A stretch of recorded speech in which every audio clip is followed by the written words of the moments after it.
it and Yeah. like be present and to be, yeah, that's fascinating. It'll be interesting to see what the research says, especially for our programs that, are institutionalized and have a consistent research base. It'd be fascinating to see the difference in the virtual space versus the face-to-face space in terms of like student success, to student retention, and just like what the data Right. will show. Well, So, what's interesting is that you kind of are comparing the same groups to the same groups. So my 2020 was online and they still fared twice, double the success and retention as the other students, but then it's because we were training them how to be online and the students who didn't attend didn't do well. So it seems like everybody didn't do as well, but ours still had twice the success rate. So I can't really compare that to a normal group of people on campus and ours is online. You know what I mean? It's like the comparison group is all messed up from that shutdown. interesting. Yeah, and everything, it's so crazy. My twins just went back they started 10th grade yesterday, and they were starting face to face. In spring, when the schools opened up, I had one kid that went for one day a week, and then a daughter that went twice a week, but only for an hour for outdoor sports.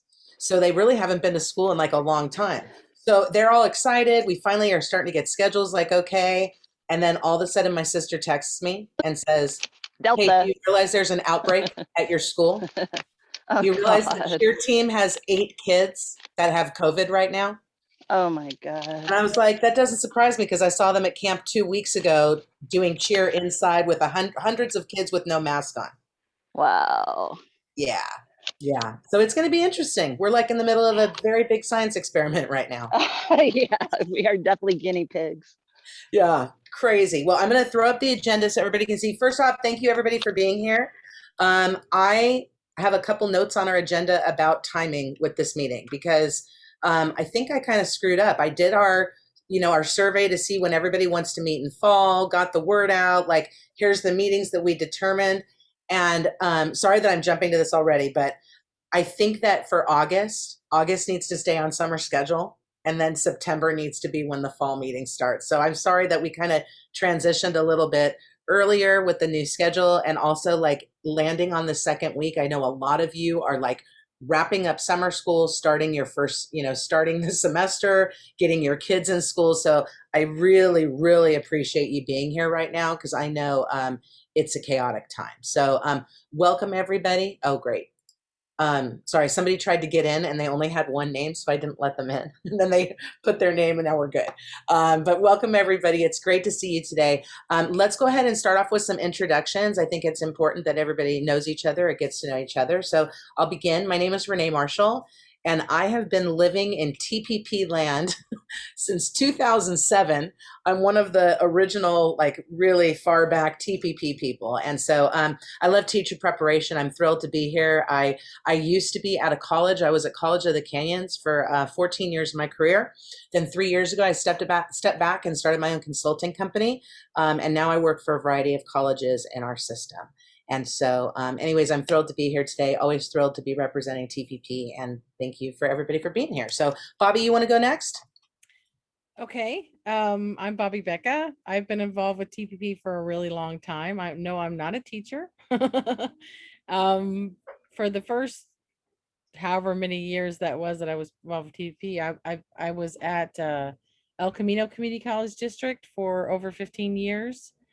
And I do things like I manage the statewide website. I would assist Yadira with some of the project management at El Camino. But recently in July, some of you might not know that I left El Camino and I am now a grant writer. My title is Director of Grants and Resources Development or something like that at Kern Community College District. So now I'm working for the district in Bakersfield and Sarasota and Portersville. Yeah, so I've been involved a long time. I switched districts, but I'm still managing the statewide website. So again, if you guys see anything you need changed on there, I had started some regional pages of the things you want me to post for your region. I can put it on there. And if you have changes to the locator map contacts, let me know and I'll update that as well. But yeah. Awesome. Thanks, Bobby. Who do you want to send it to? I'm going to send it to Kimberly because we don't really know each other, but now we work for the same district. We do. I know. Well, congrats. I saw that job flying for a while and I'm like, oh, finally we got someone. And I'm highly involved in grants. I'm started my second ed grant with I had Title V for 5 years, and now I'm with a teacher preparation one with Trio Triple S. And that should take me to retirement, like 4 years. But I'm the department chair at Bakersfield College for our education department. Some of you have heard me talk a few times, but we went from 0 department and 1 education course in 2018 to now we have about 25 courses if you count the ones that are crossed as non-credit and credit. And we have a full department with, I think there's 10 of us that are full-time. So we're just trying to get our courses out there, publicized, working with early college. We have a new local degree that is a different pathway than the ADT, a little more flexibility for our population. And I'm just wrapping up 11 straight weeks of 7 days a week of running an online freshman online bridge program that entails curriculum and student services, advising, financial aid, giving out Chromebooks. So I'm exhausted. It's my birthday Saturday, and I hope to take a half day off.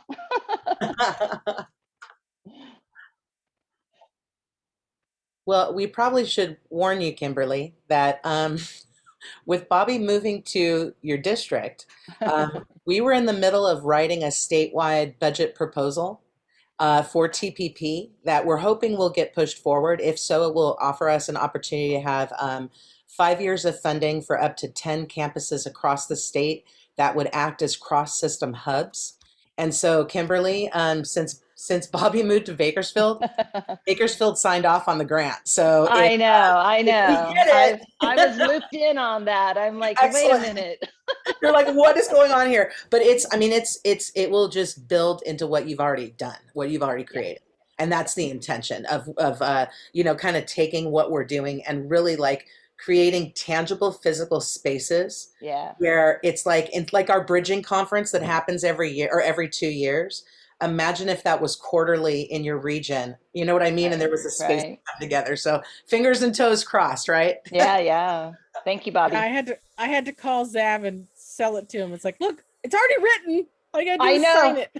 I know, because we saw it come across and I'm like, wait a minute, what do you want us to do? Wait, what? And you're like, oh no, it's already done. It's done. Oh, okay, then yes. Yeah. Well, we appreciate the flexibility because in the middle of a transition, needing to have support was kind of tricky. So that was great. Awesome. Kimberly, who do you want to pass it to next? Who's it? Steve? Perfect. Is that me? Yep. Hi, everyone. Steve Batista. I work at Shannon College, the counseling program coordinator here. I've been part of this community since 2000, the original TRDP grants from Governor Greg Davis way back in the day. Yeah, currently still involved with the work very much so on my own campus. And currently serve as the president of ACTEP, the Association of California Community College Education Program. So, and I'm triple tasking as well because I'm also a counseling faculty member, and this is a crazy time of year with students needing help to get in registration. So I'll be in and out listening and contributing as much as I can. But good to see everyone. Awesome. Thanks, Steve. Steve, who do you want to pass it to? I'll pass it to Megan K. You have 2 Megan choices. Hi, Megan B. I'm Megan Kapinski from Long Beach City College, and I'm newer to the group compared with Steve, but have been so lucky to be included back when there was a grant. I used to go to Cerritos College for their meetings, and I was just thinking today how fortunate we all are to have groups like CCC-TPP and ACTEP and everything. But anyway, just feeling thankful. I get to teach education classes. I look forward to talking about later on the agenda what it's going to look like. Just getting over a cold here, so hoping for a good day. Thank you, Megan. Who do you want to pass it to? Megan B. Megan B. Hi, everybody. The other Megan here. I teach at Columbus Community College. I'm our education courses, and I also serve on ACTEP with Megan K and Steve. I'm currently the treasurer. Excited to be here, learning from all of you. I'm constantly making notes of good ideas that I want to copy and implement over at Clovis Community. So thank you for continuing this on this year. Megan, I love that you just mentioned treasurer of ACTEP. With our conference coming up next week for TPP, I think that would be a great opportunity for ACTEP to send something out to the attendees. If you guys have capacity to create something that, or if you already have something about membership that we can send out to everybody in the midst of that conference, I think it'd be good. Make sure though that it's really explicit about who your audience is, because we have every system for the conference next week. So make sure, you know what I mean? Unless you want everybody, you know, but if that's of interest, maybe that would be of help to get membership going, you know, or not going, but membership even boosted more. Sounds good. Thank you. Awesome. And who would you like to pass to? You know, I came in late, so I'm not sure who's already gone and who hasn't. So I'll let you pass it for me if you don't Okay, mind. sounds good. How about James? Good morning. I'm Jim Crooks. I'm an English instructor at Shasta College. Just a while back, I noticed we didn't have an elementary teacher ed AEDT. I'm a past high school teacher, and so I thought we should have one, and so we have one now. And I thought, oh, I'm done with TPP, but so I'm really new to this, and it's not my area really. At Shasta College, we have a very good ECE program, but not so much for the future K-12 teachers. And so we have 3 full-time instructors who are working in other departments, but as overload, we come together for the EDU classes. And so I'm here to learn and happy to be here. So thank you. Welcome, Jim. You are amongst friends here, and you're amongst many of us that have been in similar situations. And so we're thrilled that you're here because, you know, we'll be able to share, like, you know, the things that kind of worked for us and the things that didn't work. And so we're here to be a resource 100%. So beyond this meeting, whatever you need, let me know, and I'll try to help connect you to the different groups, you know, that might be a benefit. Thank you. But welcome, welcome. And who would you like to pass it to? I'll pass to Shannon. Hello, everyone. Morning, Shannon. Do you want to tell us who you are, or can you? You might not be able to. Yes, You might be with students. sorry. Oh, no, it's all good. It's my last day before I go back tomorrow. And so I've been cleaning my house all morning because I can't handle going back to work without a clean house. so running around frantically this morning. My name is Shannon Turman. I am the education instructor at West Hills College, Lemoore. I'm also our faculty coordinator, and I run our Team Teach program for our future teachers. And I have been part of TPP since 2013. The second I stepped foot on our campus, I got connected with Renee, and it's been amazing. And this last year, I've gotten to know so many more people and worked very closely with Megan K as we worked with the EDU COPs and helped support our education faculty. So it's been exciting, and I'm looking forward to continuing to partner with everyone. So thank you. Thank you, Shannon. I'll pass to Yadira. I know I don't think she's talked yet. Is she there? Thank you, Shannon. Yeah, I'm here. Uh-huh. I'm just like Shannon. I'm trying to get situated as well. My son went back to school today, and I start the semester this Monday. So between that and another program we have, it's been a little bit chaotic. Hi, everybody. My name is Yadira Arellano. I worked, like Bobby mentioned, she was my work wife. We just got divorced about a month ago, and I'm going through the phases of being divorced. And We're taking only over. separated. Oh, it almost feels like divorce, and Renee knows what I'm talking about. Except Bobby came to my house So last it's night. gonna be, yeah, and so I felt heartbroken, and yes. So it's been a pleasure to be with TPP. I work at El Camino College. I am the faculty in leading the Teach El Camino at El Camino College. I've been part of TPP for quite some time. I don't remember the years now, but it's been a pleasure. I also work at Rio Hondo, and at Rio Hondo, I am the education lead professor for the education courses. It's a pleasure to be here, and I work alongside with Bobby, Renee, and some of you already. Do I have to pass it on, or am I the last one? I think there's at least 2 people, Sharon and Melina. Oh, yeah. Sharon, Yaren. Hey, Sharon. You're muted. Okay, thanks for waiting. There we go. It's good to see everyone, or I don't really see everyone, but I see there's 11 participants, so hello to all my friends. And I'm from Coastline, and good to see you. Is that good? What did you ask? Was there a question I was supposed to answer? No, people were just doing introductions and then passing it on to the next person. Okay, so I can't see who the next person is because I only see myself, so I have to figure out why. I see an agenda and me. Okay, where is this? So the next person who has not spoken, would you please do this so you don't have to wait for me to figure this out?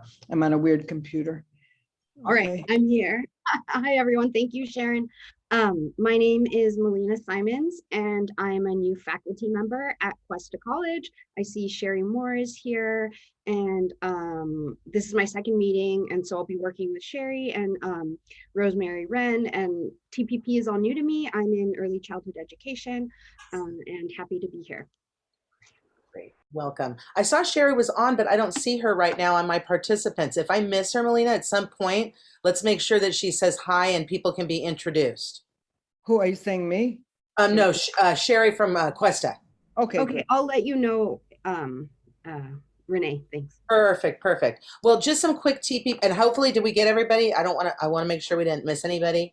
For those of you that are new, sometimes we'll be kind of like funny and silly, and it's because we've all been working together for years. And so, and like Bobby stopped by my house. I haven't seen Bobby in months. And so it was, it's just, we're all, we're colleagues and friends, which is nice because that doesn't always happen. So welcome to the family. We're glad you guys are here, and it's going to be awesome because, pretty soon we're going to be able to come face to face. So for now, we're still virtual, but it's great to see everybody today. Some quick TPP moves that goes along with what Bobby was talking about earlier. We have a budget proposal submitted to the Chancellor's office. They are in the process of reviewing it right now. We are hoping that we will be invited next week to come up. We're not sure if it's going to be virtual or if it's going to be face-to-face, but in 2019, we were invited to come up for budget discussions, and we submitted a budget proposal, and you literally sit at a table and have discussions about it. So we're hoping that we get to that point where we can at least be with discussions. At this point, we're sitting waiting with our fingers and toes crossed.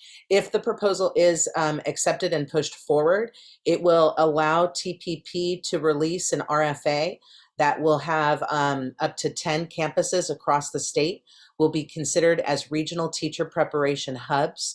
And so basically it will be building off of the Education Futures Project and really looking at how do we create multiple spaces that are tangible across the state where we can not only be scaling our programs and our offerings, like for instance, great example with Shasta and you saying like, we've got, a really good support in ECE, we need to build EDU. Like that's a perfect example of we could be a campus where we've got one piece, we want to scale this other piece, and then we're going to share it across, across our other colleges and the other groups that we work with. But these hubs, the intention is really to service our students and our colleges, but truly create teacher preparation spaces that are like the communities of practice we created during the pandemic that are really across the education systems. And when I say that, I mean, we have our community college, we have our county offices of ed, we have our UC partners, our CSU partners, our private school partners. And we have a tangible location that we can come together and offer services,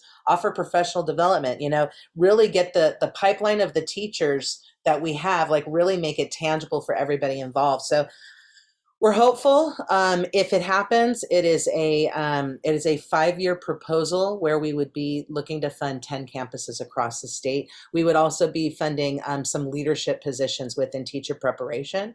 Really exciting. Everybody keep your fingers and toes crossed. If you have any connections with the Chancellor's office or any of the budget process and procedures, please make sure you talk to people you know and let them know that this is something that's on the docket. You might even mention to your campus leadership, just want to let you know, teacher preparation has a budget proposal. If you're doing any work in Sacramento or with any of our leads in the system, let's get the word out. So hopefully we'll see what happens with that, but some opportunities if it does present itself to us. And please, for everybody who's on, if you hear of any other funding sources that you want to share with the group, is there a copy? Oh, sorry. This is a space where it's fascinating, but it's important for everybody to know. Technically, we compete against each other for funding sources.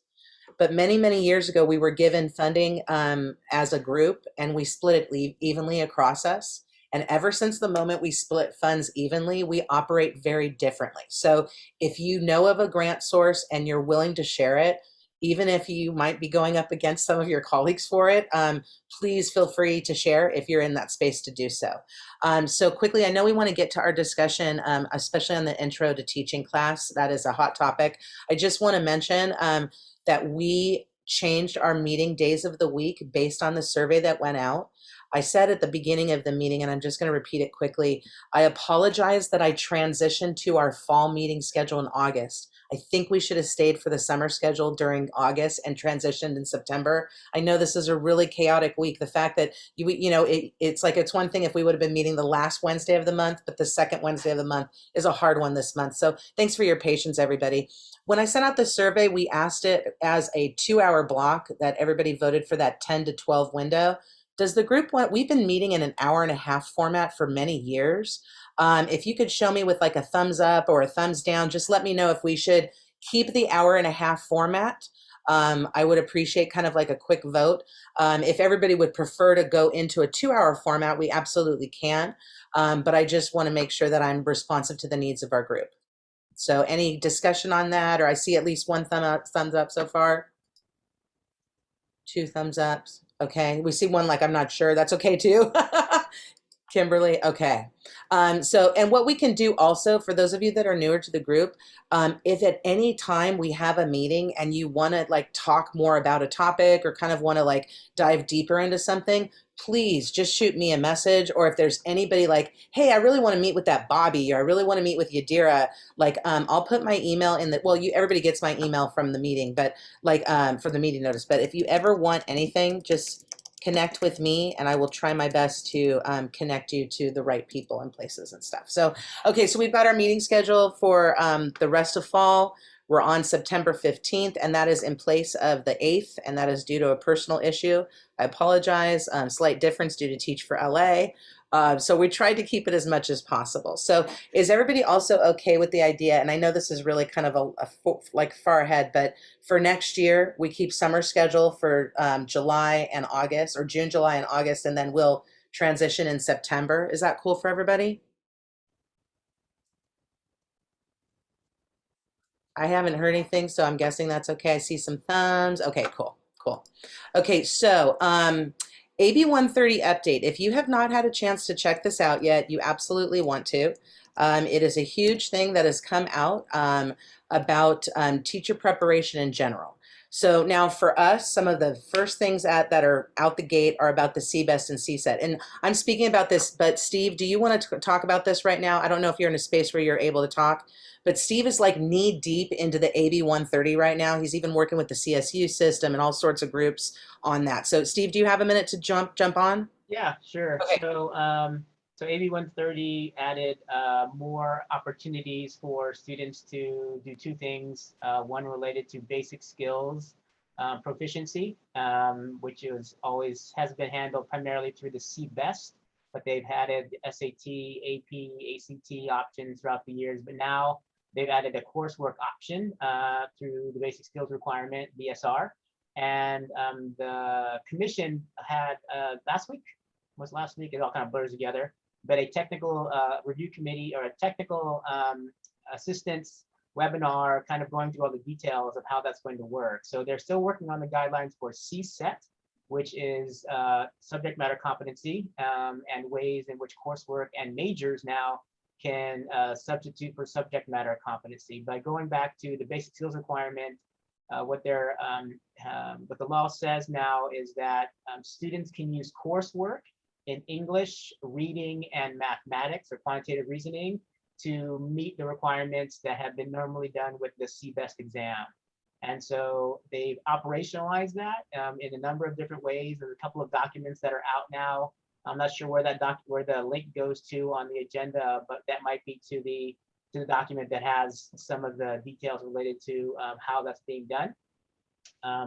The webinar was really interesting, so I encourage you to go through that and review and listen to it, because it definitely impacts our students, because our students are taking English composition with us. They're taking their college level math with us. They're most taking their critical thinking course, which would also meet the reading requirement. And so we are actively involved in that process of helping students obtain that competency. The problem is that the way that the law is written, the only people that can submit the documents to show that the student has met the requirement is the educator preparation programs, which is our CSU credential programs.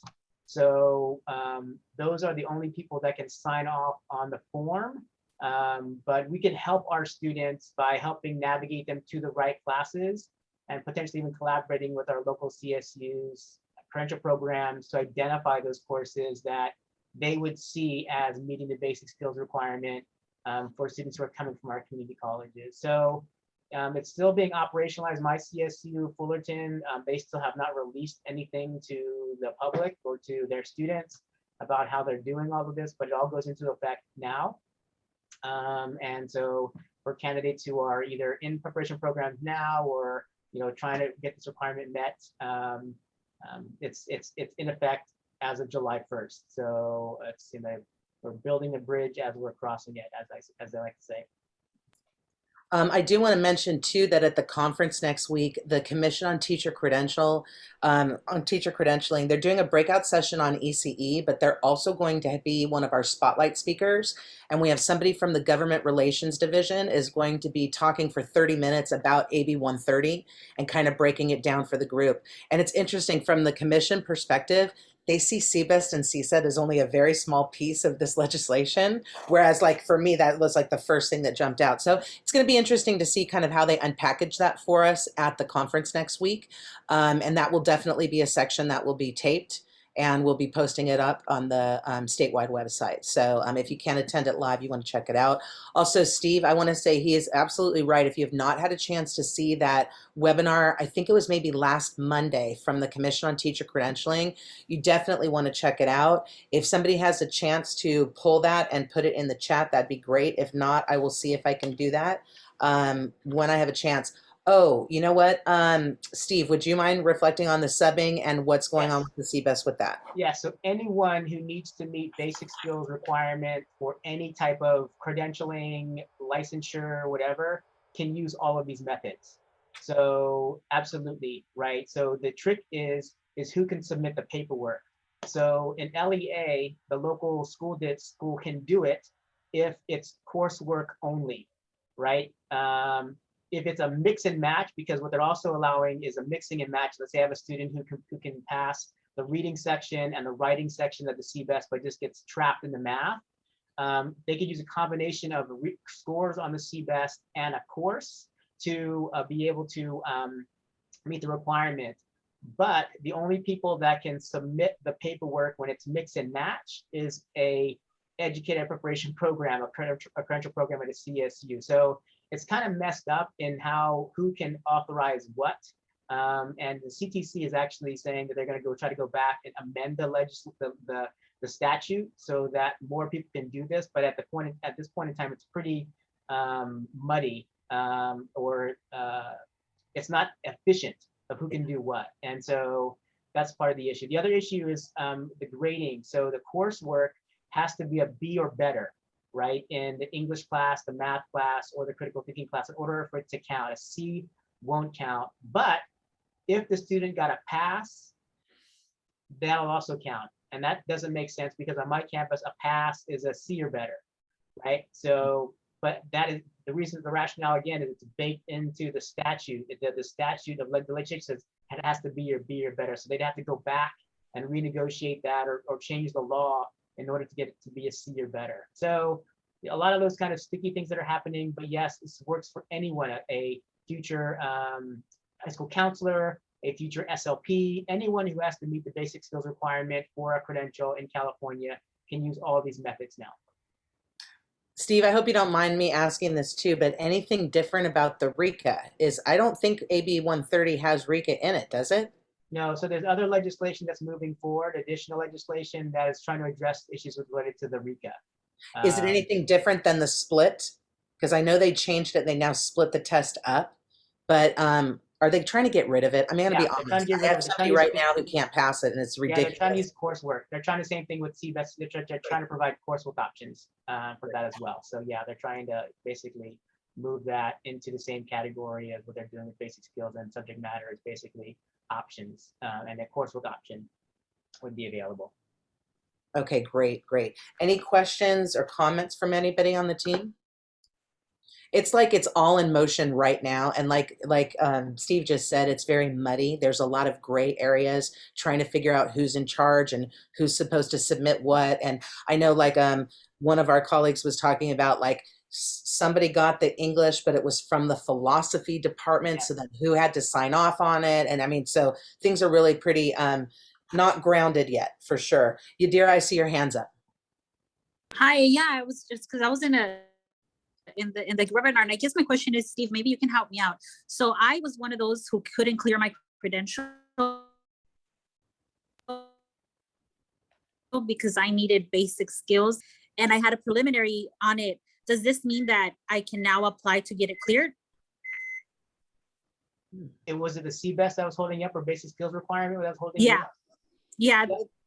I would write to the commission. I would email the commission. I think they have an email, credentials@cdc.gov, whatever that might be, and just email them your scenario and then see what they would say. Because I mean, this applies to everyone now and all situations. So for sure, check it out. Okay, definitely. Yeah, because I was thinking that was the only thing which I found, that's again another example how the system is broken. I teach the basic skill. I teach the basic skills, but I cannot get my cleared credential. But it is what it is. So I'm going to go ahead and try to email them. I was thinking about that. Thank you, Steve. Sure, yeah. And coursework never expires. That's what they're saying. There's no time limit on the coursework. So they'll take it from 4 years, 2 years, schools. They're even saying AA degree applicable courses, but they at the same time they said non-remedial. That's interesting because in our AA degree program, I'm not sure if it's for yours. For us, intermediate algebra still counts as a AA degree applicable course. Right. But they're saying that then we consider that remedial. So there's, again, they're saying AA degree applicable will work, but also it has to be non-remedial. So oh my God, that's a question I need to follow up with them when we get into some of the work group issues, like, how are they going to discern that? So, but yeah. Man.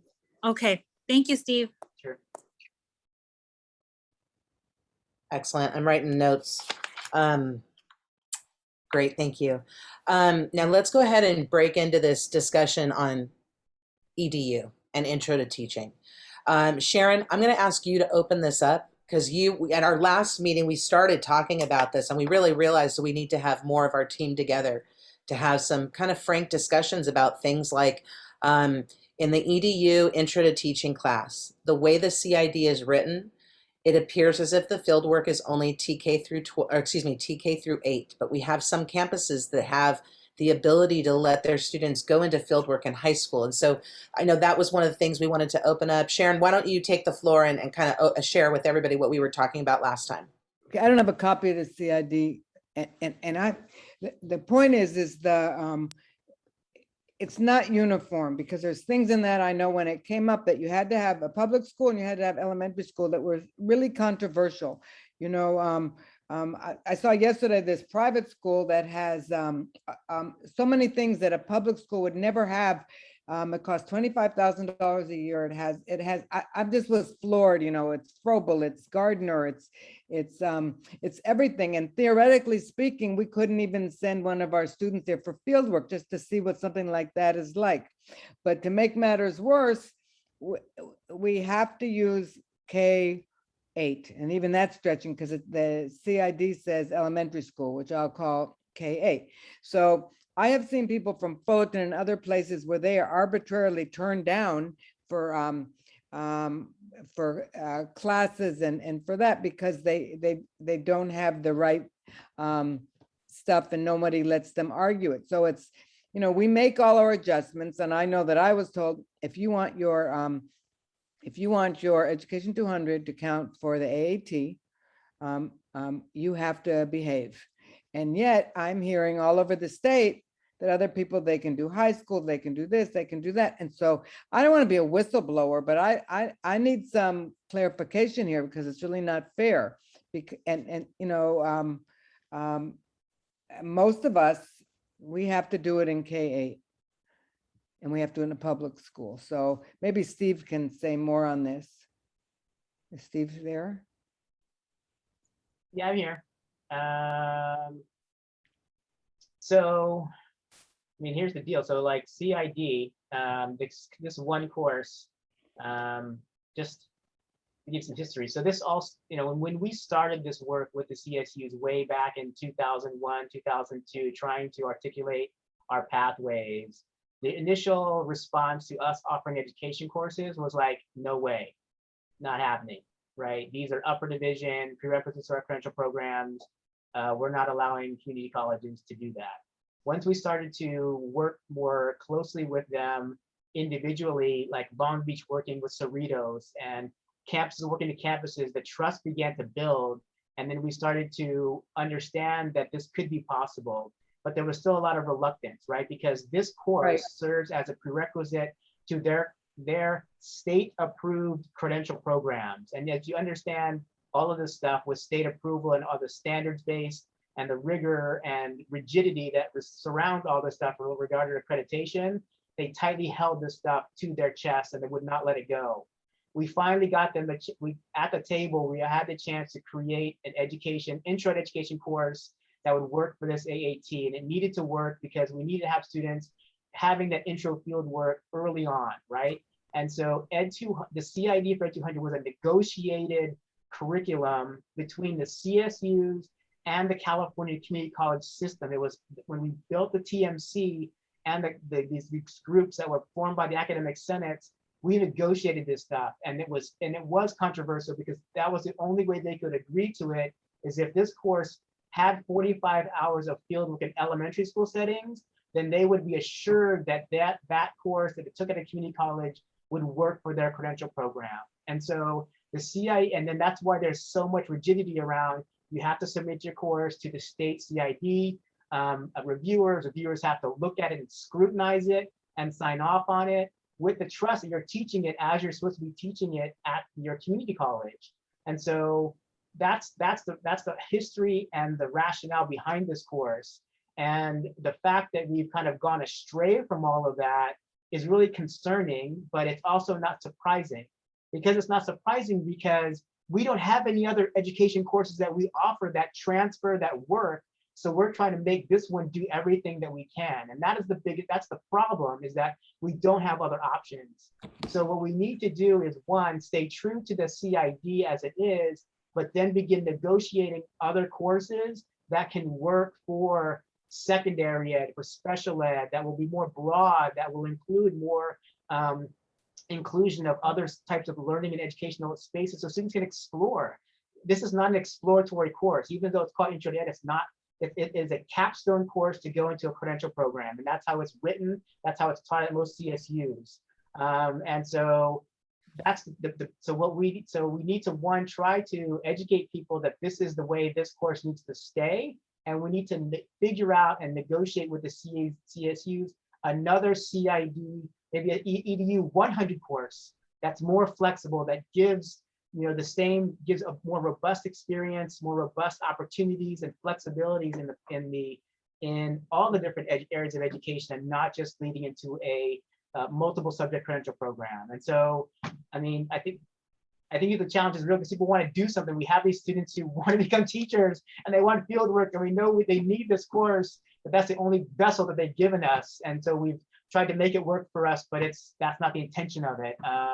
And I do fear that if it gets out that these students are not doing field work, the students aren't going to get credit for it, for their fieldwork experiences. If they're doing it too early, like in dual enrollment, then if there's a length of time that course is good for in terms of recency, and then so it has a lot of issues. But I think the biggest problem is that it's the only vessel that we have to do this work and that articulates and counts. So my goal is to work on trying to create other articulated pathways and courses that can work for other students and help us all. You know what? We're all in RTech with Fullerton, or many of us are.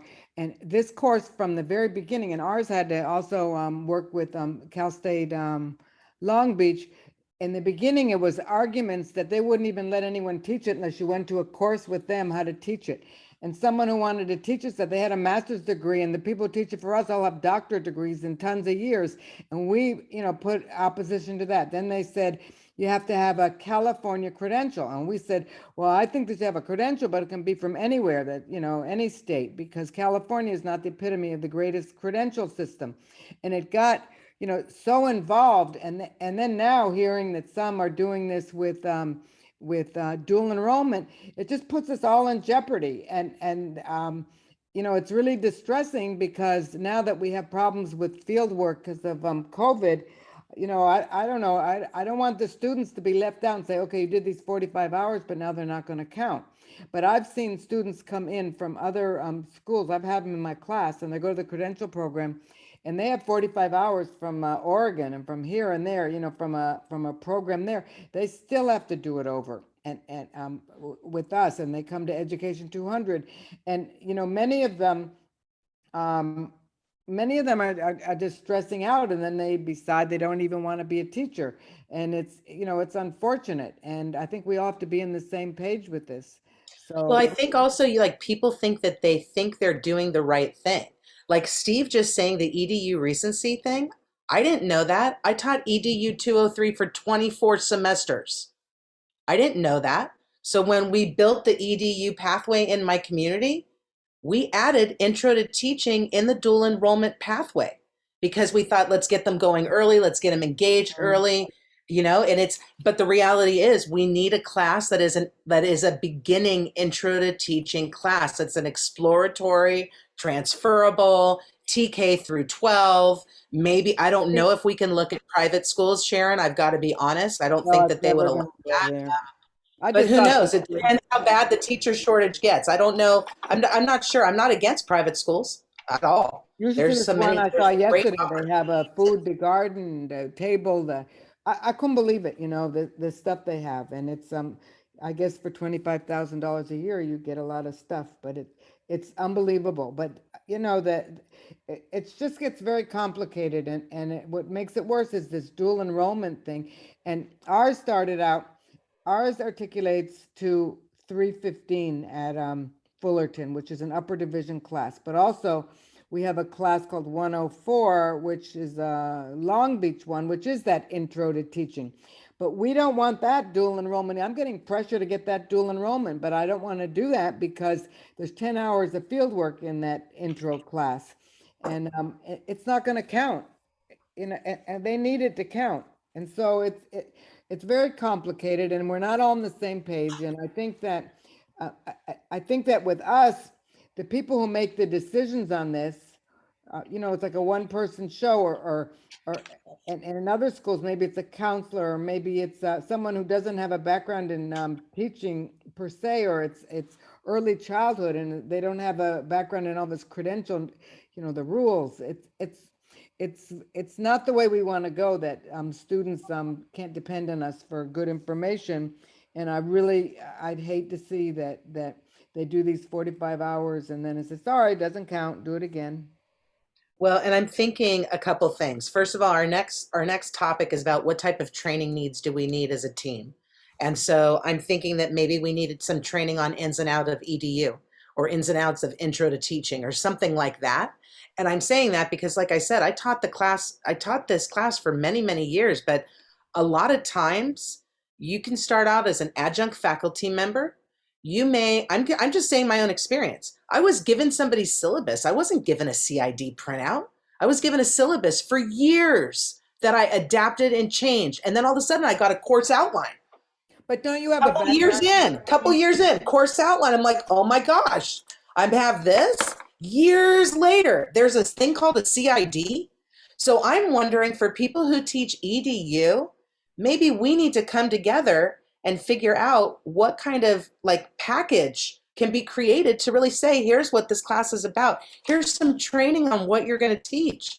And so people understand it's about transfer. It's about the CSUs and how does this land later. It's, you know, it's like people have a deeper understanding that way. So that was one thing I was thinking. But then another thing that would be maybe even quicker is, Steve, and I'm sorry to just say this on the spot, but maybe when we have our quarterly ACTEP TPP meeting, maybe this could be like a 30-minute something that we take, you know, almost like a mini training within that meeting, and then we offer something that's larger to the group. But I'm throwing it out there, is that because this is not the end of the discussion. So we need to figure out kind of how to create spaces for the discussion. And then, oh, I love that Megan just said too, can the EDU COP can also help to continue this discussion too. But I also think a separate piece though is like, and this would be for Steve, is how do people get involved that want to be involved at this discussion at more of like the policy higher level kind of level? But you know what? I don't know. You know what? We have if you want to be on the, you know, you want the AAT and you want Education 200 to count, then you have to, I mean, don't we all have the same things in the class? I mean, I'm assuming we do. There's in 2016, the CID was revised, and all the courses, if they're going to articulate and be part of the AAT, don't they have that? Or am I dreaming? Am I dreaming? No, I don't think you're dreaming, but I've been out of the classroom for a couple of years now, so that's why I wasn't speaking first on this one. So Steve, that was correct. It was 2016, but it's not like you're signed up as faculty, you automatically get CID. Somebody has to be teaching you about CID as a faculty member, else you might not know about it. I'm just sharing that because I didn't know about all the rules and regulations until years into being faculty. Right. I'm sorry to be honest about it on this one, and it sounds bad, but I'm just saying the truth. But do you have a teaching credential? Absolutely. I have a teaching credential and I have an administrative credential as well. So the assumption is because you have gone through all the trouble to get these credentials that you're just perfectly suited for Education 200. Why would you not be? Because it's the same kinds of things, you know. It's not like you have to know about biology and science and this and that. You know, you know this because it's part of the credentials curriculum. I think that I knew, as faculty, I knew credentialing better than I knew like the CID and that side of it. You know what I mean? Like CID and those discussions were not till later for me. I see. Because credentialing, I lived it as I was becoming a teacher. CID and stuff that's you being faculty on a campus. And so, especially for people who I was adjunct for years before I was full-time. You know, I think I was adjunct like, I don't know, 8 years, 7 years. My kids were little, so I didn't want to be working a ton. I needed to kind of balance. I'm going to tell you something else. There's something really screwed up about this system because I know a lot about this for the simple reason that I just do. And so I wanted to work on the CID stuff and the process.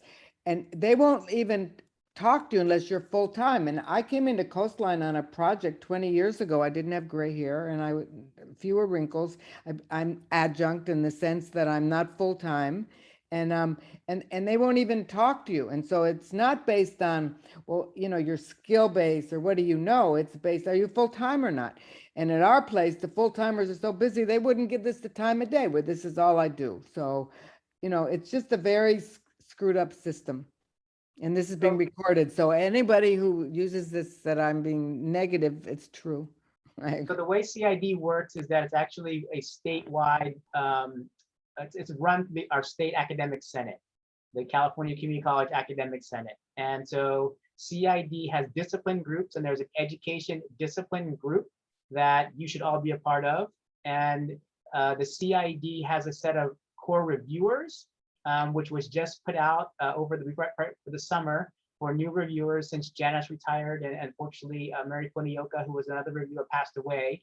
And ACTEP reached out to several individuals who submitted applications. I think we probably have 3 or 4 more reviewers. I'm not sure if anybody here on the call submitted an application to be a core reviewer for CID.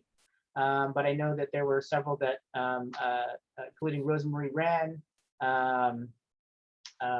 Letty at Pasadena, Kimberly at Cerritos, I can't remember who, and then Marini at West LA.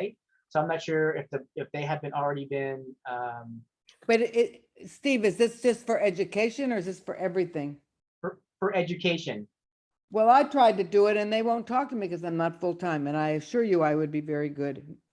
Meaning, I know this stuff, you know. So we like, have, yeah, I'm a sorry, doctorate, Sharon, you know? I know. You did this But so much, but I'm you are- just, you know, itinerant labor as far as they're concerned. And if you're adjunct, forget it. Whereas, you know, some of us came in on projects and this is all we do, and we're specialists in this. You know what I mean?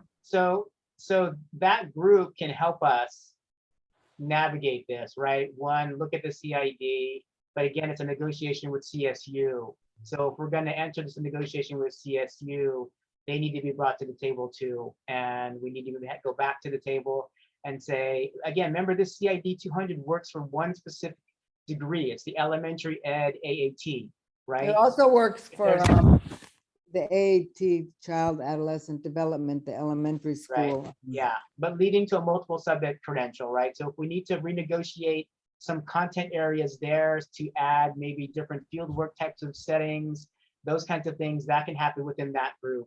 But I think on the policy level, if we want to try to create a new CID, Ed 100, something like that, then you know, ACTA could take the lead in trying to work with our CSU partners and maybe try to bring that to fruition. And that's one of my goals, is try to bring more pathways, community college pathways, undergraduate pathways, because it's not sufficient. And these are kind of the overflowing challenges that we see because the pathways aren't sufficient. And so, yeah, I mean, I appreciate the discussion. I really appreciate all of this because, again, this is just fuel to why we need to be doing this. But we have to bring, and I'm hoping maybe with some of these new discussions related to AB 130, that opens up all the list of majors that now count, not just liberal studies.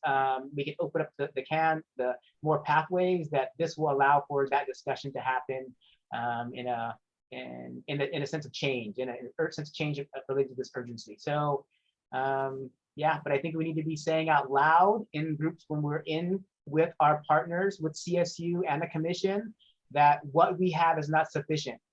The CID Ed 200 and the 1 or 2 AA degrees is not sufficient for pathways for undergraduate future teachers. We need more of them. We need them to begin in community colleges, and we need them to articulate with our CSU. So if we just keep hopefully just saying that, we'll drive the conversation to a point that hopefully we can get something, you know, tangible and something we can propose. I mean, you know what the other thing is asking some flexibility, because for example, Long Beach had this EDL 100 or something, and we all have it if we're in, you know, partnering with them. And it serves to introduce people who want to go into teaching. You know, it's a 1-unit class. It should be more, but it's 1 unit. And it's 10 hours of field work. So it's not like anybody has to reinvent the wheel. And we've had discussions with Long Beach for maybe 15 years, how we have to keep that class. So what I'd hate is, and it fits right into their program, and they're also going to keep it. So what I'd hate is for this to have another new class and then it not work with the existing class, which is based on standards, and it's a good class. So, you know, some kind of coordination, and not everyone on its own island. Does that make sense? I hope. And maybe we get the new CID core people to provide the reviewers, once they're in place, to provide a training and to hear from the field. I think that'd be great. To hear directly what's happening and what the concerns are and what they can bring back. Steve, do you have any idea when the reviewers are going to be chosen? Did they give a time frame? I don't know, Megan, you put something in the chat. Did you apply, Megan? I did. I haven't heard anything. Megan, oh, I'm so happy you applied. All right. Yeah. Maybe can you follow up with the person you applied to? I can't remember her name. I'll have to dig the email up. I'm really trying to rack my brain. I'll go look for it. And I have to step away for another meeting, but I'll be back and hopefully be able to update in the chat. Okay. Well, thank you. It sounds like this is the beginning of the discussion, and so we will keep this conversation going. And I'm even taking some notes because next week during the conference, we have opportunities. We're doing 2 cross-system activities, one on each day of the conference. So I'm trying to figure out kind of how can we embed some of these pieces of what we're talking about right now into those discussions, because we're going to have we have an optimal group that's showing up next week for the conference. We want to make sure that we can really kind of capitalize on everybody who's going to be there and really bring everybody together during those cross-system activities. So now, Sharon, I know you wanted to talk about the EDU textbook as well. So that wasn't me. Oh, that wasn't you? I hate someone telling me what textbook to do, so I don't want to discuss it at all because I have a good one and I don't want to be told I can't use it. But oh no, I think it was like it was something that we were talking about, that the example that is on the CID is not the best. One of them. But I don't use that one. I used an old one, and I can justify it. But I remember it was I think Rosemary brought it up. Okay. But you know, the way I got around it with my school, because my school doesn't look at that. They don't want you to use a book that's older than 5 years. And I believe that in this area, the books that came out in the last 5 years are inferior to the one that I do use, but it's on there, so I just leave it. And if there's something, Hey, Sharon. Yeah. That's why you go OER. You know what? I looked. The thing is, I did look, and I did not find an OER that has the interactive stuff that I wanted. But I've looked because I wouldn't mind it. But the book that I do use, but the book that I do use is it has a 2012 thing. You can buy it really cheap, so I don't feel bad at all. But I don't advertise that I use it because you know, I like the book. I can justify it. And it's not in print anymore. I mean, it's not, they didn't do new editions and they went to something else that's horrible. So anyway, but if you have some good OER suggestions, send it on, because I will look at it always. I will. There's a lot of it already in that Commons course that we've been using. And I'm working still with Megan Bennett and Cheryl to make some updates. So we'll have another update pretty soon. And Megan and I have been doing a lot of the OER work again together as well. So there'll be some new stuff coming up. I also have students creating their own content utilizing OER. So some of the stuff that I use in my class, my students are creating. You know, I try and stay away from books that, you know, they have a chapter on different ethnic groups. And so, you know, and it gives this assumption that everyone's the same. And me being Jewish, I'll just use an example. If you say, okay, read this thing on Jews, this is the most bullshit thing I've ever seen, because what do you mean? The Ethiopians? Do you want the ones from Spain? What, you know, it's like everyone is different. The Orthodox, the this, the that. So I don't like, I see that some, you know, to be politically correct, have gone to compartmentalizing different ethnic groups, and they without regard to social class and other factors. So the book that I do use has a lot of film stuff, and I like that too, especially now, you know, where they can rent old movies, and they're really good, you know, whether it be Bend 'Em Like Beckham, you know, a soccer player. I mean, it's a good book, so I'd hate to have that off the list, but for some reason it's on the CID, so good. But anyway, if OER, that's great. If there's something that that I have missed, that's great. I would love to know. Is that good? Megan also mentioned in the chat that she redid her own OER. So I mentioned that. Okay, I'm looking at the chat. I'm really being awful today because I redid my own OER. Okay. Who can see my message? Shut up. I'm just saying in case you want to talk to Megan about it. Thanks. Shannon and Megan, I'm wondering if maybe the kickoff EDU COP is on OER EDU resources. That's probably something we can add to that agenda for sure. So that would be great. I think that a lot of instructors haven't realized how far some of it has come, but the opportunity for our students to be able to empower what they're doing is huge there as well. So I love that we're in a space of co-creating, because as a mom of twins that are 14, I can tell you that our students have access and information and strategies that like I don't have. And so it's fascinating just with my own children in terms of like kind of information and whatnot. So I think this is great. And I love that we still have some freedom, some academic freedom with, you know, the tools that we're using and whatnot. So we can wrap our textbook discussion with that. So one of the things I wanted to bring up is so just some TPP training needs. We've got a lot of breakout sessions that are happening at the conference next week that are going to be really good. I hope everybody can attend, or even just pop in and out when you're available. If you haven't had a chance to register, you definitely want to. And so we have some conversations that are going to be happening during the conference that in a sense will be like trainings. But we also had some people bring up this idea of like, how do we use questioning within teaching? How do we have critical conversations within our classes, especially the intro to teaching class in a diverse society? And just, so we kind of had this idea that we might need to have some sort of training related to this. And maybe that training is happening as an EDU COP topic. Maybe it's something different. You know, we're really open to the ideas, but we wanted to mention here that, or wanted to bring it up and just say, what other kind of topics do we find a need for us to be talking about? You know, where are there gaps that we can fill? Sounds good. Okay, this is misbehaving. Any other topics that you could see that would be beneficial? I'm looking. Okay. Also, is everybody okay if we keep it in the COP format, or would we like it something different, where it's like a specialized training that we just do outside of the COPs? I like the COP. Okay. Yeah, it's interesting, Sharon, because we had the COP retreat this summer and we weren't sure what we were going to do moving forward. And we've realized that we need to keep it going, at least for a while right now, at least for fall, you know, with everything in transition still. So that's the plan. Things will be moving forward for sure. Okay, if anybody has any ideas for other training that we see that we have any needs, either personally or if our staff or people that we're working with, please let us know and we'll try to make sure that we get some stuff going, get some stuff on the book. So we've got our conference coming up next week. You guys, I can't even tell you, I get like giddy when it comes to these because first of all, it's intense coordinating cross-system conferences. I'm not going to lie, but we at this point, like we have a panel discussion on the very first day of the conference, and we've got one of our assistant vice chancellors from workforce development, Sandra Sanchez, is coming from our system.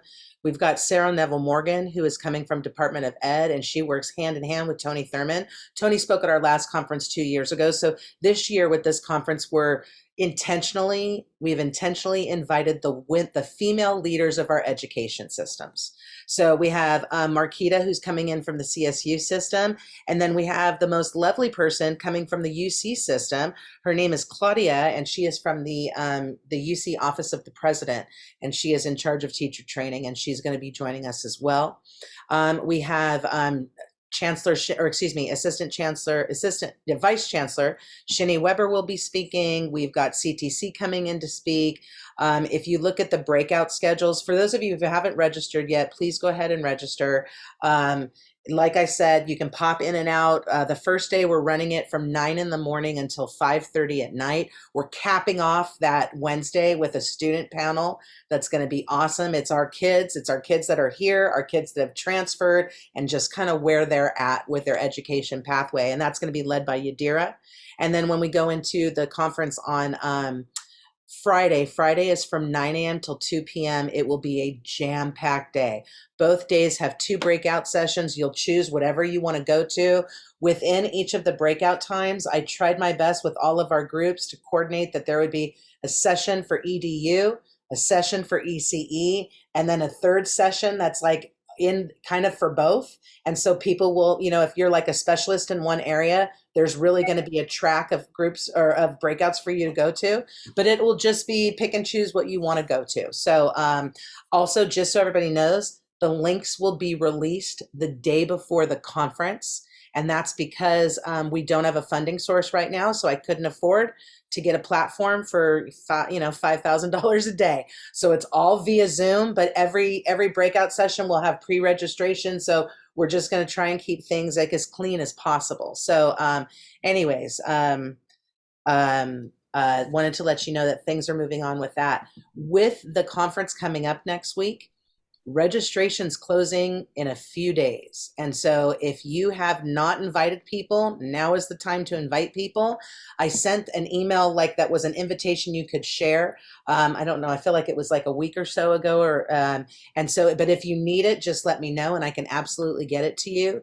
But we really want to make sure that as many colleges as possible are represented. At my last count, which was on August 3rd, we have like over 30 community colleges. We had, I think it was like 8 of our CSUs. We had like 5 or 6 county offices of ed. We have, like, as of last night, about 250 people registered. This is one of the most exciting lists I've ever seen. I need to go back and look at the data because we have everybody represented, and so many people from Department of Ed and the commission and the chancellor's office, and so many different agencies. And anyways, I hope you can be involved. It should be stellar. Just so everybody knows, also the conference is on Wednesday and then it's on Friday. Thursday is a Muslim holiday. And so we did not schedule the conference for that day because we didn't want any religious conflicts. And ironically enough, Thursday is the day that if we get to go defend the grant, that's the day we have to go to Sacramento. And we found that out after the fact. So isn't that weird how like things kind of work itself out? Anyway, so let's quickly go into our COPs and just do super quick update. Megan, Shannon, would one of you be able to come on for a second and just give an update with where we are? Yes. So Megan and I met again, I think last week or 2 weeks ago, just to kind of go through and start preparing for the fall semester. And like Renee said, we originally had thought about kind of backing away because we hadn't heard from anybody needing a lot of responses. I had sent out an email asking for some feedback as we were getting ready to prepare for fall, and immediately got a bunch of responses asking about CBES, CSET, what's going on there. And then after the conversation today, really, I think we need to take a closer look at the CID and really kind of break that down for the education pathway and the 200 course to make sure that everyone is on the same page as far as what that looks like with those 45 hours. And then definitely want to look at continuing to boost OER. So I'm excited that we're going to be presenting on that at the conference. Is that next? It's next week, right, Renee? Next week. Yeah. So I'll be presenting on that next week. And then Megan and I will be covering quite a bit again at CCC-AOE in September. So we're excited to continue that movement. So a lot of that focus is still there. And then just still a lot of questions of the unknown because we're not back in K-12 yet with the virtual courses and finding out how long that's going to be in place.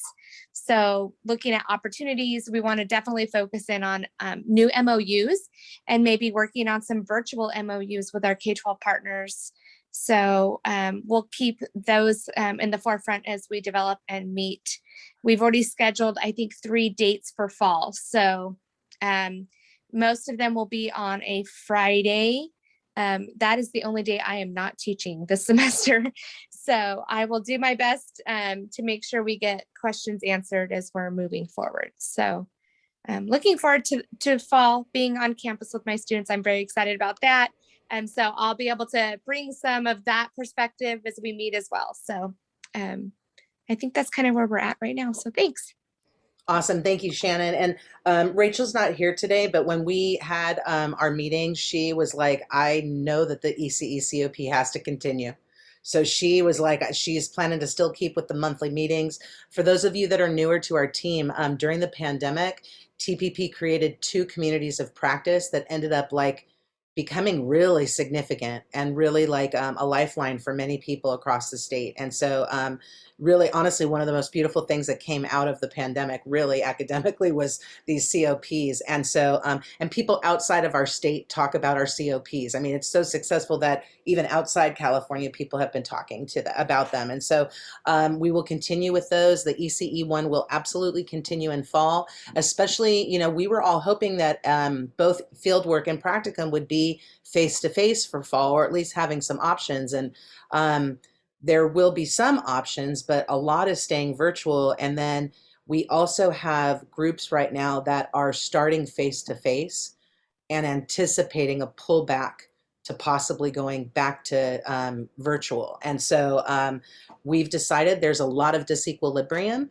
and the COPs will provide some services during this time, and hopefully not just services, but really provide community and a space, because that's what the COPs are about. So next week at the conference, I will be announcing a third brand new COP that I am not going to say anything more about right now, but I'm super excited for. And I'm actually going to be running the COP myself. And if anybody wants to jump in once you learn about it, let me know. Oh, you have to tell us because we're here. Okay, then I'm going to stop share for just a sec. Okay, you guys, can you keep it quiet? Thank you, Sharon. I was about to say that. Renee, you better. But I had a dream about it, and so I just decided, you know, I think this would be good. Melina, I can absolutely get you connected with the ECE COP. I'll pull up Rachel's email in just a moment. Oh, thanks. Shannon already did it. Excellent, excellent, excellent. And just so everybody knows, like with what we're doing, especially coming up next week with the conference, don't feel like you need to be involved with all of it. You just pick and choose what works for you. With the breakout sessions, most of them are going to be recorded, so then you'll be able to access them later if you weren't able to be there. Or say, like, I'm going to be honest, there's a couple sections where you might be stressed out and really want to go to all three breakouts, but they're not repeating, and we're going to tape as many as we can. Another thing to know too with the conference next week is just so everybody knows, like if you like go to something and say you're like, oh my gosh, I went to this CalSTRS thing, how do I partner with them? Like, you just let us know and we'll go, here's who you get in contact with, here's all the information, because there's going to be a lot of kind of like potential collaborations or partners that you might want to engage with after the conference. So anyways, a lot of good things coming up. I'm really excited. It should be a lot of fun. So we have a few more minutes to come together here, which I'm really glad. Thanks for putting up the Faculty Collective website, Bobby. I appreciate that. But we want to spend a few minutes talking about everybody's plan back for fall. You know, at our last meeting, we were talking about it and things were still really confusing. We had some campuses that were planning to be back 100% in fall that then had such low enrollment that they've had to backtrack and go into a lot of virtual spaces. So just curious how your campuses are doing, how your regions are doing. How does your FTEs look like? Do you have enough people enrolled? What's going on? You know what? I'll start because it's so demoralizing. I got the word yesterday that they're going to still let my classes go, but we, since we've always been asynchronous and online, we have a lot lower enrollment, and we have, you know, I can do an explanation why, because I'm doing some kind of yearly program review and the numbers are staggering. But it also goes along with research that says, you know, why students are having a hard time during this pandemic. And so I think that they're working with us, but my program's always been online. It's still going to be online, but I think that enrollment is really suffering. We're seeing a lot of competition, even from our own district, where they're going, and we're furious. They're doing this high school thing, Education 200, and the rest of them through, you know, dual enrollment, and we're not doing that.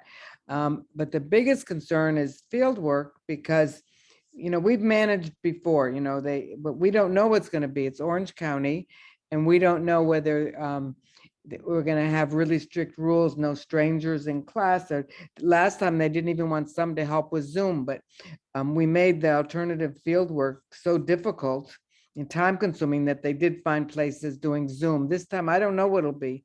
You know, maybe we can use some of the sessions from the conference, might be interesting. But we'll see. But we're, the union just I mean, it's going to be a fight. The district is not mandating masks or vaccines, but the union is supporting masks and vaccines. So we don't know whether it'll be a fight. And that's it. That's the Coastline and Coast Community College District. Thank you so much, Sharon. I think they're going to be really, I also have to be honest. I think like if we're for colleges that are starting next week or the week after, it might look one way in August and look a very different way come October, November. Yep. You know what I mean? It could be that we get into the classrooms and they pull us out. Or they might just be cautious and keep us out. Just so everybody knows, we have Teach for LA and Teach for the Bay have run these conferences where we have like video after video, like recording after recording, where we say, this is a credentialed teacher, here's the topic, here's the summary. And like, so our students can have access to those. And a great thing, the LA region has strong workforce funds for this year.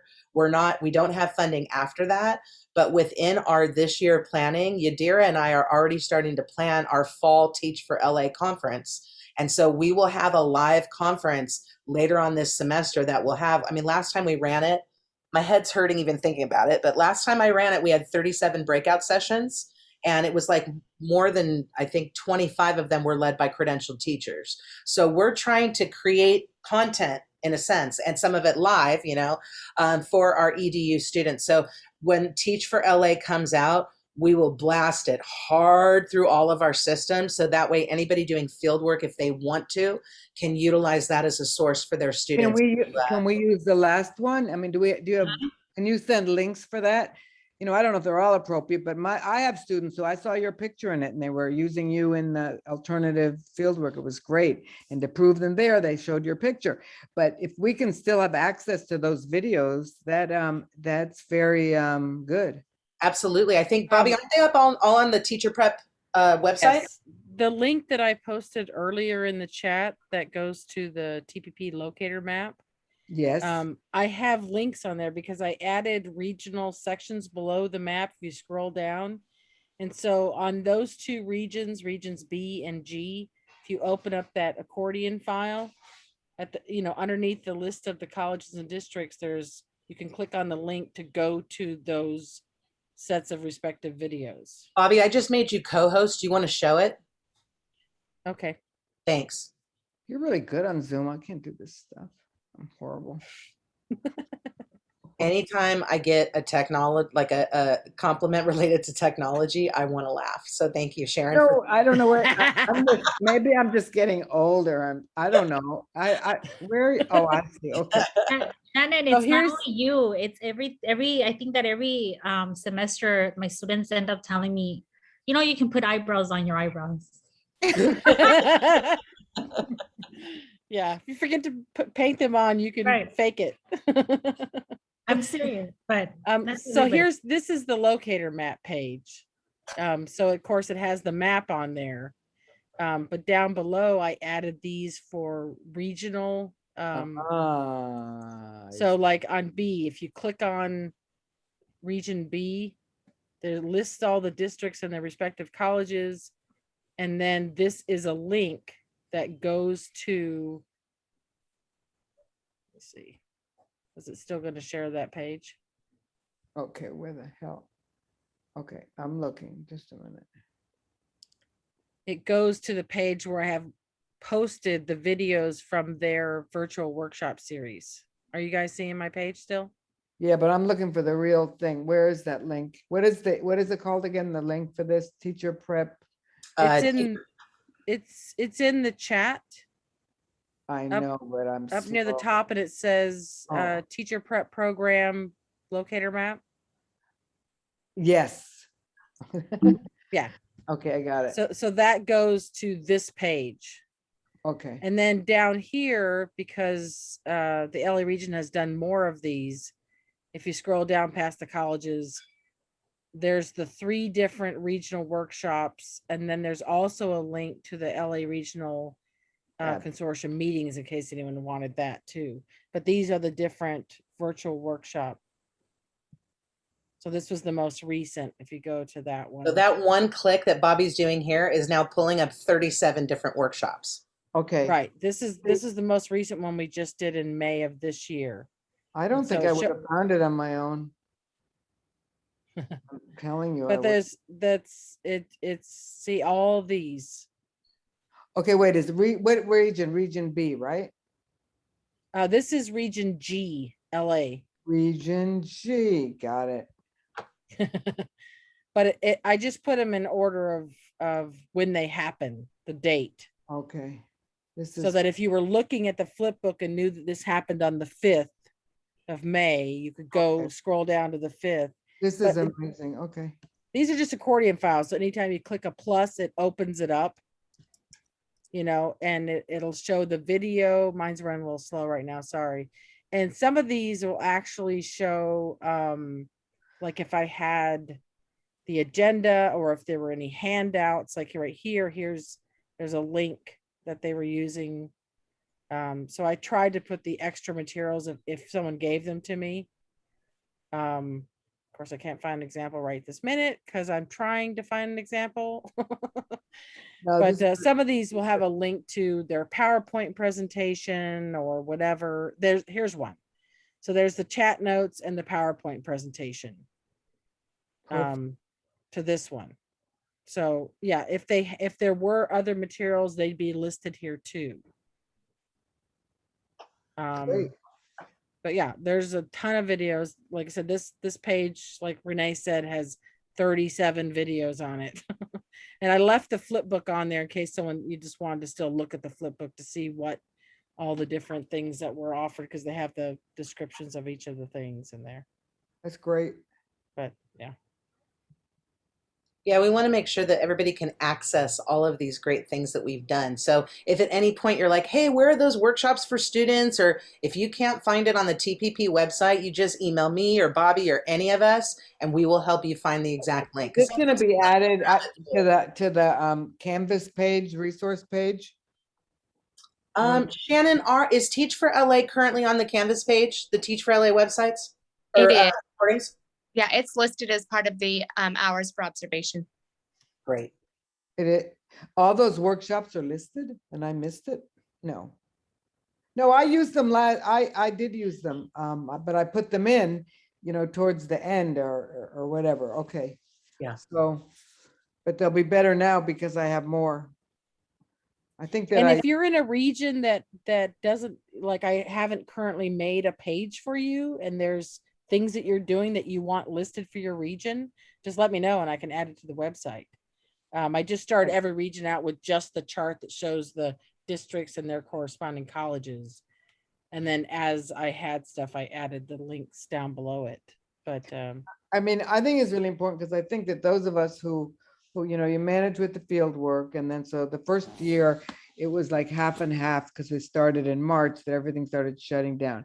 But then the next 2 semesters, it got really iffy. There were some that were open and then they helped with Zoom.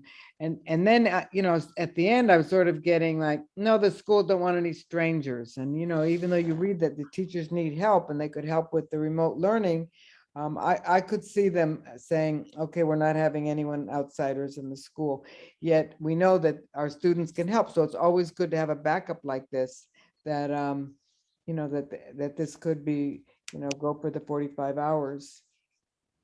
And some of the content's good. Like, I don't mean to be weird, but some of these sessions were really, really good. I mean, even as somebody who's been in teacher preparation, being involved in it, you're like, oh, wow, I'm learning from it. It's not just our students. So a lot of quality there for sure. Lisa, you want to go next? Thanks, Renee. Hey, sorry I'm late to the party today, but it's busy. This is our week. We're coming back. We're coming back next week, and I'm actually in my office instead of at home, managing 5 children running behind my screen that I put behind me. So I'm excited about that. Interestingly enough, our board met yesterday evening, very long meeting, lots of faculty speakers during open comment, and we made a decision as a district to require or mandate vaccination and mask use. So that just happened, and I haven't heard any reverberation from it yet, of course. Our college was very it was very important to them and the particular student community that we have that we return face-to-face. So basically we were allotted distance learning, asynchronous instruction, but any type of Zoom or hybrid was not put into the schedule. So I have practicum coming back face-to-face for lecture. We were able to maintain our field experience hours over the pandemic. We were very lucky. Well, we're still in the pandemic. What am I talking about? We were still able to do that. Our EDUC courses and that field experience portion, we did have to do some of the creative processes. I still don't know if we'd be able to get volunteers into the school districts yet, but the person who teaches that class for us, well, there's two, they are an employee of a local district. So that does help get us into those spaces. They were able to do Zoom participation, but not in person. So we don't know about any type of an emergency order. Our district lifted the emergency order. So we do not have current limitations on class sizes and things like that. Our union is requesting more guidance and understanding of how we're going to manage students come Monday. And our vaccination requirement is effective October 1st. So they did request to give students time to get the vaccination. So we'll all be together in classrooms. And I don't think it's over yet. I don't think that our academic senate has a position, as well as our FA and the PFA, so our part-time and full-time faculty unions are separate. They all are asking for guidance and clarification for how to safely operate these classes.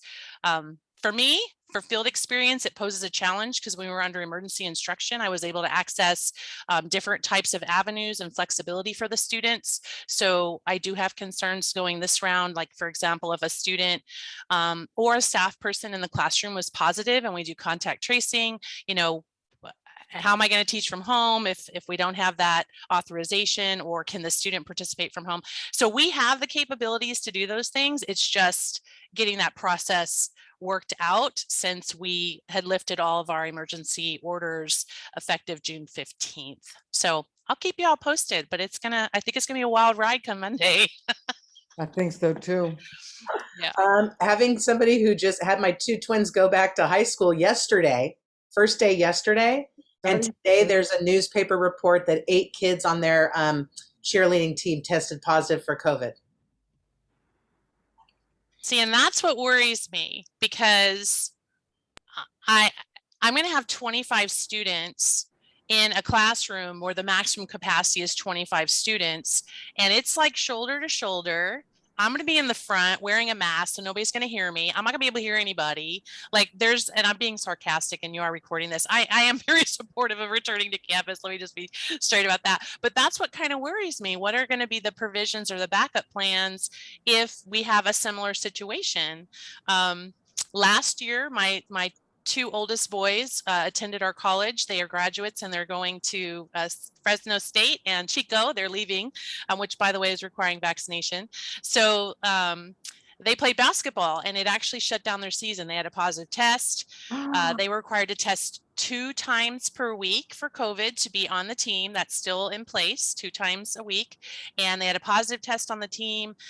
So everybody went into a panic and we all had to social distance. And then they had a second false positive test. And once that happened, they shut down the season. So it's kind of interesting how this is all going to play out. It is. It's very. Well, and it's just watching it from the high school parent perspective right now has been fascinating too, because I'm friends with one of the moms whose kid's on the cheer team. And at the very end of July, they were posting all these pictures of hundreds of girls inside cheering and competing, no masks, hundreds. So it's like, what happens outside of school that is not school sponsored, but it's still school related, and the rules where they follow, where they don't follow, and then the impact it has, you know? Don't you think the mask, I'm not going to get into a political argument, but I have a feeling, even though I'll wear one, that masks give a false sense of security. I don't know. No, I'm right there with you. I mean, and who knows what's true? Like, who knows what's the truth? I'm very. All I know is my friend who teaches Zumba, and she tested positive, but her husband didn't, and she had 2 vaccines, and so it's either a false positive or she has more energy than anyone I know. So, maybe it's true. It seems to be true that those who are vaccinated and they do get a breakthrough case of COVID, that it's not as serious. But I don't know. I'm a little. I had a weary. friend in the ER last night, Sharon, and he Yeah. was having breathing issues that were non-COVID related. And he said that he said there was not one bed available. It was all COVID cases again. He said, heads up, everybody. I was literally out of my local hospital. And so I'm not sure what the answer is. I don't You know know. what? In Israel, they're starting to give the third vaccine to 45 and up. Wow. Now, what's going on other campuses? What is everybody else seeing at this point? Is it a lot of disequilibrium still, or does everybody have clear guidelines? We've been given pretty clear guidelines on our campus, but we're small out here in our Where little are rural you? area. I'm in the Central Valley, Sharon. I'm south of Fresno, out in the middle of cornfields and vineyards. Shannon, So- how big is West Hills Lemoore? Well, regularly we're about 8,000 to 9,000. This semester we're looking about 5,000 ish. So yeah, my guidance studies classes are all full, like completely full. But my ed classes, I have one full class, and the other class I only have 14 students enrolled in it right now. So our certain populations are doing better than others, but we created an app for our district. So we are a sister college. We have another college. And it's our safe app. It's pretty cool. So it does the tracing for us, the contact tracing for us. And then every day when students come to campus, they click on a link, they do the quick survey, and then they move forward. If they have any of those issues, then they don't come to campus. They let us know, and then we set up Zoom for them in the classroom. So Wow. yeah, I mean, that's going to be a little bit crazy, but we'll see how that goes. And then I think other than that, we're pretty good. I can tell you we had about 15 or 20 students come down last week to register because the CSUs are mandating vaccinations, and in this area, not everyone is willing to be vaccinated yet. So they enrolled with us. But then yesterday, an incentive flew from funding through the state, and students are getting a $250 incentive to be vaccinated. And then they posted today that staff and faculty have the same opportunity. So don't know where that funding is coming from. The Magic Mountain tickets didn't work. They were giving away Magic Mountain tickets in my town if you got Oh vaccinated. my gosh. Shannon, is this like what it is, where it's like this crisis go thing, and do students show that to you to get into campus or to get into Yeah. class? Or They have to show it to us at the classroom door. so you're going to look every single time to look and see that the date is up to, because like I don't need to be weird, you guys, like you get this, but look how small the date and time is. Mine is huge. Okay. Very clear. Okay. Yeah, But it's that's the super thing you easy to get from- read. And that means that I think I have it. That It's like have you've the done the survey saying I'm COVID free, and then you get this, and then that's your entryway in. I mean, let's say I'm a student, but or even faculty, you just print out from the website at UCSD, for example, that you had it. Isn't that enough, or you have to get that QR system? I think each campus is doing it differently. I hopefully I'm not misspeaking. Megan, what's Long Beach doing?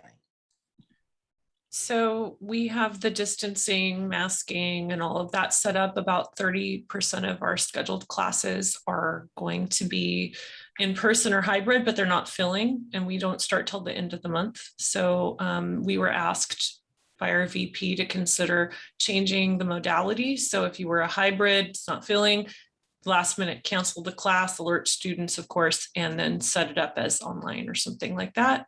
So that's kind of their transition. And about the field stuff people were talking about earlier, still haven't heard back from most districts if they have any spots, but hoping the CSU still allows for virtual field work with the video options we've developed. I think they told us that they would include, thinking it'd be this fall, right? I haven't heard anything official. I'm counting on that because I know some of our students may say that they are not comfortable going to an in-person placement that I'm attempting to set up, and that I would offer that.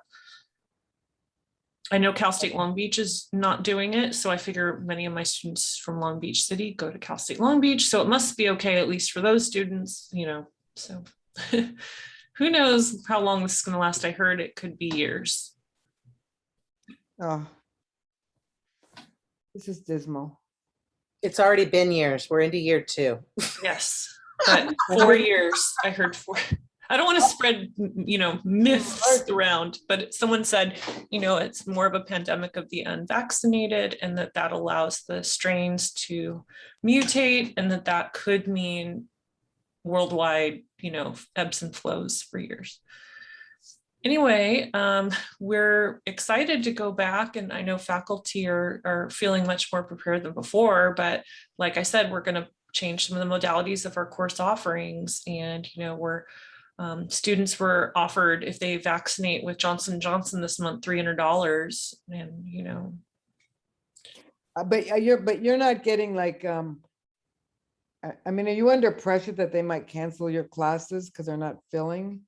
I'm newly the department head, so all summer I've been trying to start, you know, learning how schedules work. And yes, our reading courses especially aren't filling, and so we are asked to do some changes, and full-time asked to fill, and we don't have many part-time yet, you know, so that are getting classes. So it's definitely urgent, and yes, we're definitely worried. Yeah, I mean, I'm worried. I don't know. Our ed classes are filling. We don't have many. It's the concern about fieldwork for those classes. And with virtual, we have a backup, right? But that's not for spring, so. But you know what? Okay, so let's say that, you know, they can't get into a fieldwork setting. I think that there's enough stuff out there, alternative things that work besides boring movies that are horrible. But a bunch of really good things. Absolutely.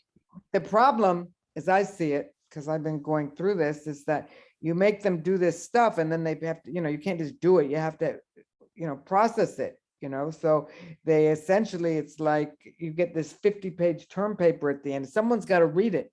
You can't just let them do it, because I told them they have to, if that's what you're going to do, then, you know, you have to turn it in with your fieldwork documentation.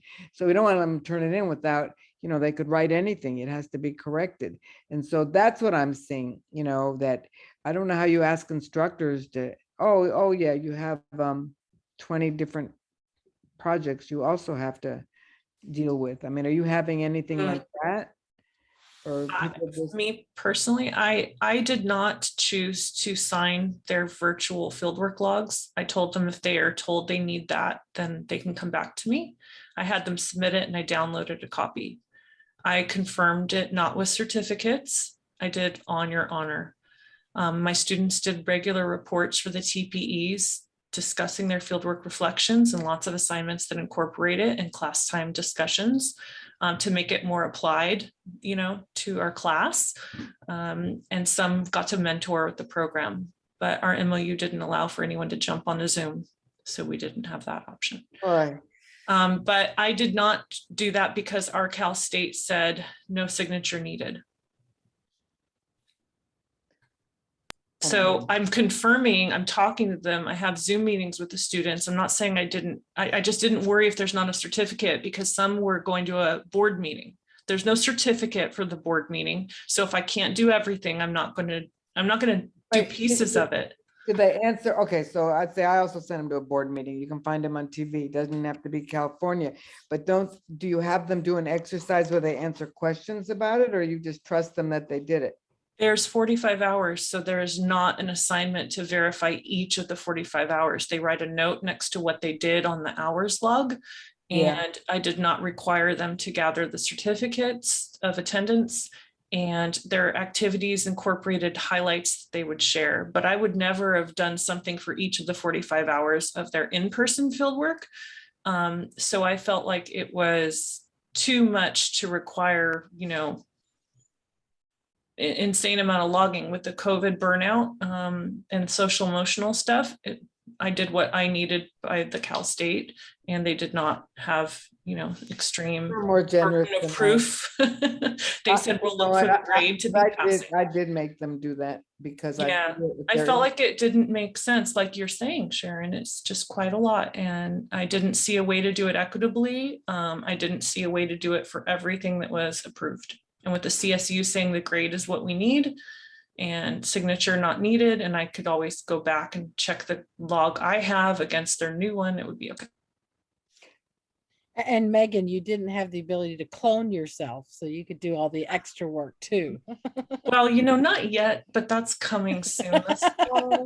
I'm going to just work nonstop. No, but Sharon, I applaud you for doing that. I wasn't trying to take an easy way out. I tried to make it make sense. I think I'm totally out of my mind.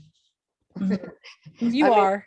I mean, I hope I'm not the only one, but that was my I just thought when they go into a class that, and then, and a teacher signs off on it, then I don't have to do anything. I mean, and in other words, I don't expect, I get an evaluation, there's a rating sheet and there's comments. So the assumption is they didn't lie and they did that.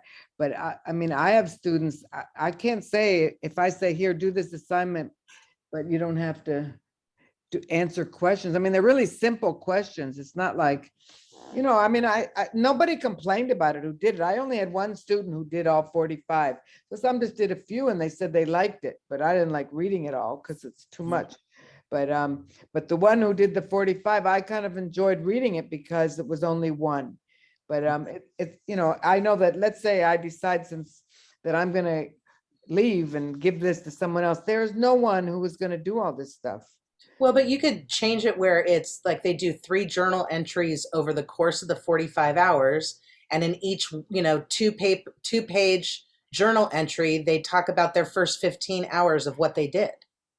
And that's also teaching them how to condense information and bring it forward without having to, you shouldn't have to micromanage all of it. No, but I mean, you all are very trusting, but I don't want to put them in a position where they say, oh, she wants 45 hours and this is COVID and everything sucks and I'm an essential worker. And they say they did it and they didn't because there's no one signing off on it, just the log. I mean, I'm going to have to think this out where we are this fall because the other times, I just looked over what they did. I didn't, spend tons of time. I didn't sit and, analyze what they did. It was pass fail, that part. I'm not completely crazy, but we'll see how this goes this time. This has just been so much, and there's nothing within our unions that are kind of fixing where the balance has gotten off so bad. No. It's too much. No, the best one was the write-up where they had your picture and I go, oh, familiar face, this is no longer boring. I'm going, it's the end of the year and they want grades in 2 minutes and this and that. And I'm reading it and but I don't think any of them regret it, that they had to do it because they were interesting assignments, but still.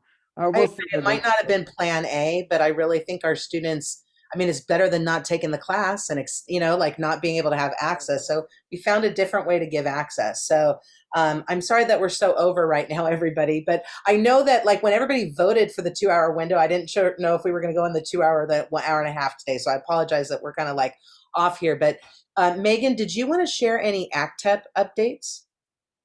I have the upcoming convening for November. I didn't know if there was anything else. And I know next month we'll have the joint meeting. So I wasn't sure, but I made sure to keep it on the agenda.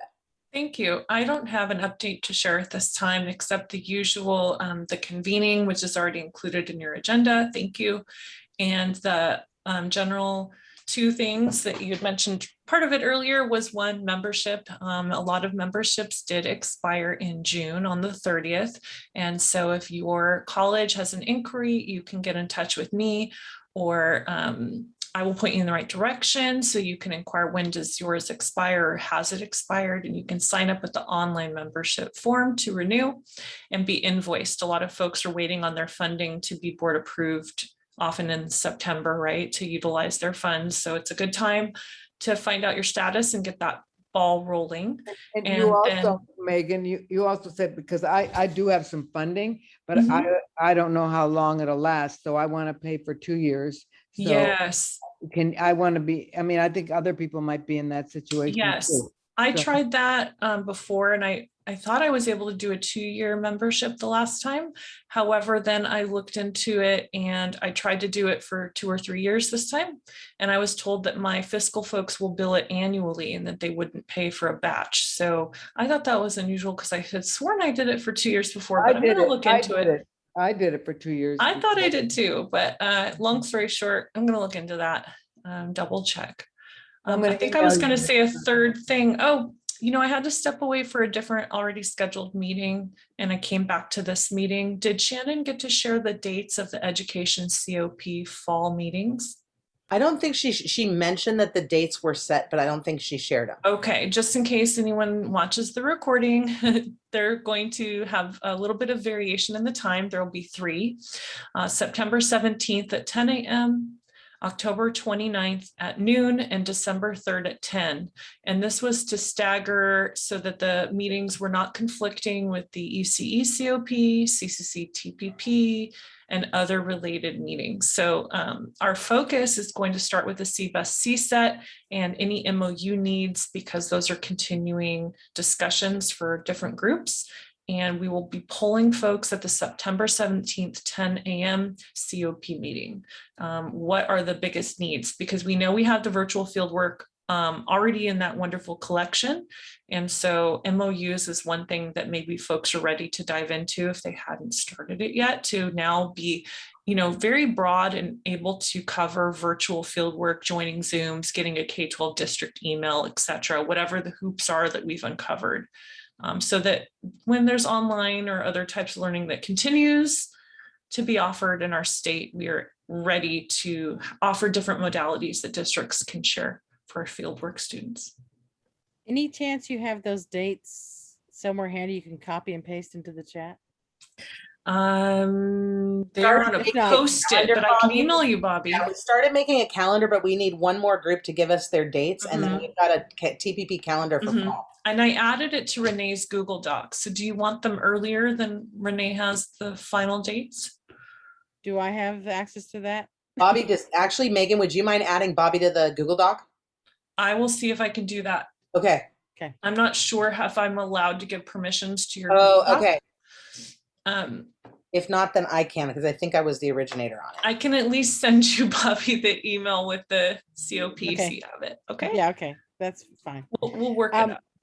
I wanted to mention to you, Renee, real quick, that I CC'd you on the email that I sent to the Chancellor's office asking for an update on the legislative request. And she wrote back, so you have that response. But it looks like they rescheduled some things because it looks like they're not doing anything next week. Oh, great. Okay, cool. I mean, she didn't mention next week at all, but you have. I was surprised when they mentioned the date that early in the process. I was like, oh, I'm surprised they already publicized that. So, okay, cool. Yeah, yeah. It doesn't look like they're doing anything next week, but you have that response in your inbox. Okay, thank you. I have to be honest, I was excited. I'm excited if we get the opportunity to go up, but at the same time, trying to go to Sacramento in between the 2 days of the conference. I'm going to be honest. Might have been a little bit much. I would have done it if we needed to, though. I wanted to kind of ask something. I know in my husband's math educator world, they're talking about their professional organization, NCTM. Is it going to stay live? I forget if it's September, October, and a lot of our conferences are too. Does anyone know if CCC-AOE or CCTE, any of these groups that are having in person, are there any talks about cancellation? For CCC-AOE at this point, no, it is a full go, and it is happening. They're doing a virtual and a face-to-face. Right, so they already have two. Now there's rooms booked. We're doing a party suite. I mean, I think there was something that said, like, there's a disclaimer somewhere on registration, I believe, that says if something happens and something happens to the conference, that your conference registration will automatically move to the online registration. So like, it was basically saying, like, if something happens, you're still enrolled for the online sessions. So we'll see. Anybody, Bobby, did you see anything else related to that? No. I haven't, yeah. Okay. So as far as I know, things are go. If anybody is planning to submit a proposal for CCTE, it's due on Friday. Yeah. So I have not written one yet, but I have had it kind of out and mentioned a few times. I was hoping we could. Anyways, so A that's lot of research. lot of research, yeah. And then just upcoming things that are coming up. We've got the statewide conference, we've got CCC AOE, CCTE, and we've got ACTEP. So if you don't have those dates on your calendar, please make sure that you put them on there. But thanks everybody for being here today. It was great seeing everyone, and looking forward to an awesome semester. But if anybody needs anything, please let us know, because TPP, we are here for you.